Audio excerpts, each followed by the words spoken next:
Воронцова Лидия Сергеевна, 3 Б класс, 11 школа, город Вологда. Тема проекта «Свистит моя свистулька». Свистит моя свистулька, свистит, переливается, что будет интересно, никто не сомневается. Когда мы с мамой только приехали в Вологду, нашим любимым занятием было ходить по разным паркам. Я очень любила рассматривать разные сувениры на выставке вологодских сувениров. Однажды я увидела птичку, непростую, она пела. А сложно ли сделать такую игрушку самим? Желание узнать все это возникло у меня сразу. Так и появился мой исследовательский проект «Свистит моя свистулька». Я провела анкетирование среди детей своего класса и выяснила, что историю возникновения свистулек не знают 100% детей. Как устроены свистульки, хотели бы узнать 78%, изготовить свистульку своими руками 81%. Я поставила перед собой цель – изучить особенности игрушки свистульки Вологодского края. Для этого нужно решить ряд задач. Узнать историю возникновения свистульки, узнать о мастерах гончарного дела города Вологды, узнать разные виды свистулек, изготовить игрушку-свистульку своими руками и исследовать строение свистульки. По времени проект получился среднесрочный. Объект исследования – гончарный промысел города Вологды. Предмет исследования – глиняная игрушка города Вологды. Гипотеза – технология изготовления игрушки-свистульки интересна людям в наше время. Я использовала разные методы. Опрос, наблюдение, сравнение, моделирование, изучение материалов в библиотеке, изучение материалов интернет-ресурсов. Проект проходил в несколько этапов. Первый – подготовительный этап. На этом этапе я составляла план проекта.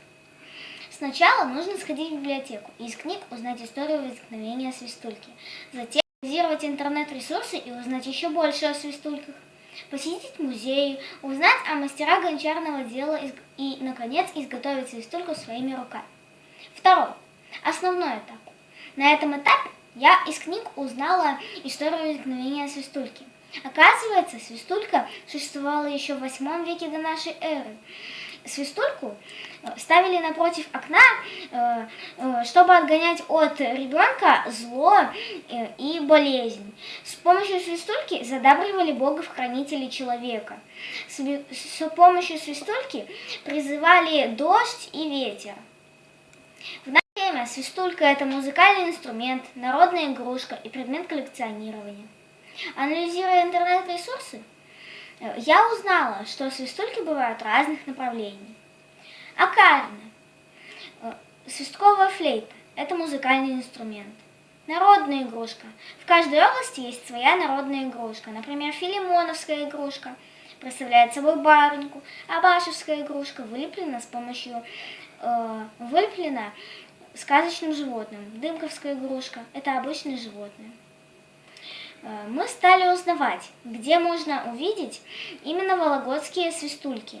Нам посоветовали музей Семенкова. Приехав в Семенково, мы зашли в дом Жуковой, и я увидела композицию базара. Там были представлены и свистульки. Свистульки были разные, там были и птички, и разные животные, и собачки. Я спросила у мастера, кто сделал эти свистульки.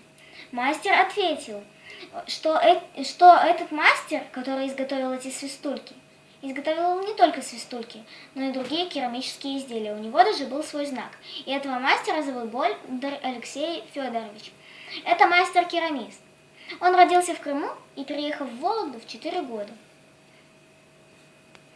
В школьные годы он занимался в кружке живописи. Закончил институт по профессии инженер-механик. Но потом он увлекся гончарным мастерством, да так, что это стало его второй работой. Его работы демонстрировались на выставках «Вологодская керамика», «Гончары России», «Русские головоломки». Он призер первого международного фестиваля гончаров в городе Скопине. В 2002 году ему было присвоено звание «Мастер художественных промыслов Вологодской области». В 2006 году «Народный мастер России». Его работы находятся в музеях Вологды, Москвы, Твери, Скопины и даже Лос-Анджелеса и многих других городах. Чем же отличаются игрушки Алексея Бондаря от обычных? Они небольших размеров, с круглым туловищем, из которого вытягиваются ножки, хвост и голова. Фигурки отличаются простотой. Для мастера было неважно, как выглядят его свистульки. Большее внимание он выделял чистоте звука. Он для изготовления свистульки использовал красную глину. Третий этап – практический. На этом этапе нам нужно было изготовить свистульку.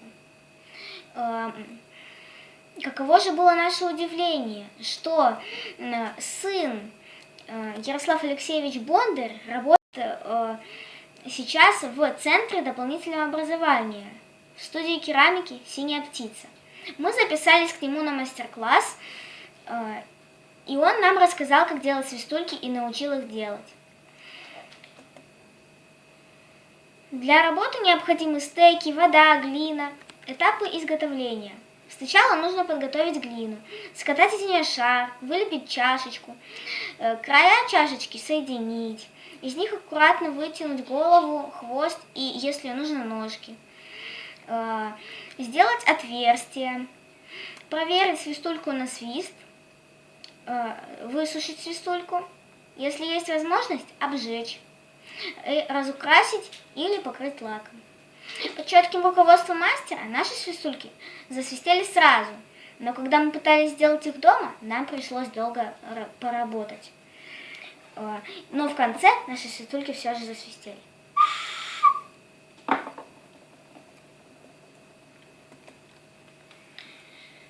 Я сделала вывод. На территории Вологодской области было несколько центров по изготовлению керамических изделий. Изготовление свистулек было их второстепенным делом. Основная технология приготовления свистульки – скатать шар, вылепить свистульку, сушка, обжиг и раскраска. По-разному мастера пришли к своему ремеслу, но объединяет их одно – творческий подход, бережное отношение к прошлому и мастерство. Моя гипотеза подтвердилась. В дальнейшем я планирую узнать, как получаются глиняные вазы, горшочки, барни, для чего нужна глина в жидком состоянии. Удивительно и интересно лепить из глины. Спасибо за внимание.